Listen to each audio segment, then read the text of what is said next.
So this is Acts 18, verses 1 to 5. And it says, after these things, and that is Paul in Athens. Remember, he'd been taken there by the believers from Berea, and he'd left Silas and Timothy in Berea with the saints, and he was left in Athens on his own. And while he was on his own there, he preached the gospel in the synagogue, and he also in the marketplace. And then they invited him to the Areopagus on Mars Hill, and he preached the gospel there. And a few, not many, a few people turned to the Lord. And it says, after these things, he left Athens and he went to Corinth. And he found a Jew named Aquila, a native of Pontus, having recently come from Italy with his wife Priscilla, because Claudius had commanded all the Jews to leave Rome. And he came to them, and because he was of the same trade, he stayed with them, and they were working, for by trade they were tent makers. And he was reasoning in the synagogues every Sabbath, and trying to persuade Jews and Greeks. But when Silas and Timothy came down from Macedonia, Paul began devoting himself completely to the word, solemnly testifying to the Jews that Jesus was the Christ.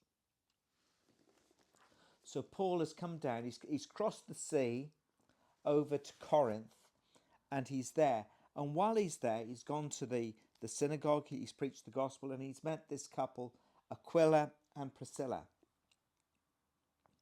And they were tent makers. And it says here, and he was of the same trade as them. He was by trade a tent maker, and he worked with them. And as you read of the life of Paul and of the teaching of Paul, he was very careful when he went into a particular town or place that it would never be a financial burden upon people. And so we find here him, no doubt it sounds like he was taken in by Aquila and Priscilla, but he worked his way.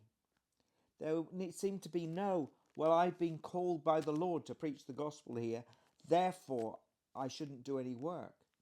There was none of that. In fact, his whole ethos seemed to be, I've been called by the Lord, therefore I will not be a burden upon God's people. And he worked, as was his trade, as a tent maker. And that's what he did here. And then finally, we don't know how Silas and Timothy knew that they should come to Corinth. Perhaps there were letters or messages left for them. Perhaps they went to Athens and find that there were a few believers. People have heard of Paul, and there was a letter or a message or something come to Corinth. So they went to Corinth.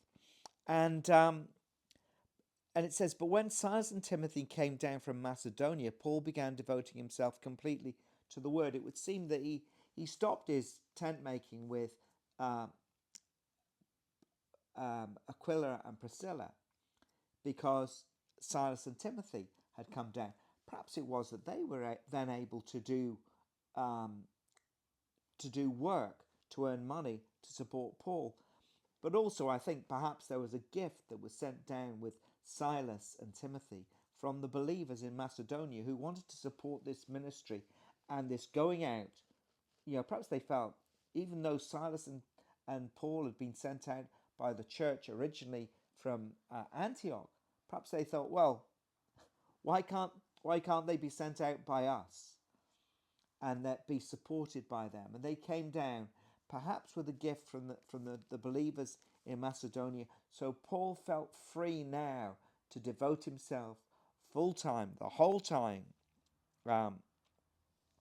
to devote himself completely to the word, testifying to the Jews that Jesus was the Christ.